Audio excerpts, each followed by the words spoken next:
BRS की जिले सदर रेगा कांता राव ने साबिक रुकन असम्बली एम नागेश्वर राव के हमरा भद्राद्री कुत्तागुड़म जिले के दम्मापेट मंडल के परकाला गंडी गांव में मुनक़दा बीआरएस के अहम कारकुनों की मीटिंग में शिरकत की। इस मौके पर मुनक़दा इजलास से खिताब करते हुए उन्होंने कांग्रेस हुकूमत को अपनी शदीद तनकीद का निशाना बनाया।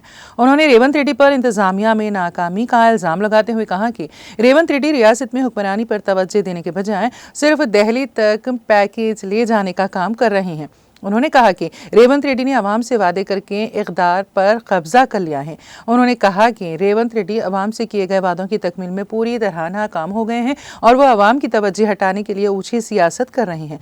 रेगा कांता राव ने कहा है कि कांग्रेस पार्टी 3 रियासतों तक महदूद है। कांग्रेस आने वाले दिनों में तेलंगाना में कांग्रेस का बुरा हशर होगा और मुल्क में कांग्रेस का मुकम्मल ज़वाल यकीनी है।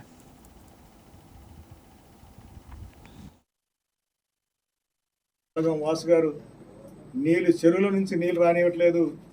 దాని కింద మనోళ్ళు చెరువు నిండిపోయి అవతల ఈ సందర్భంగా నేను కోరుతా ఉన్నా, ఒకటి ఇప్పుడే కాదు, ఇంకా నేను 2-3 సార్లు వస్తా।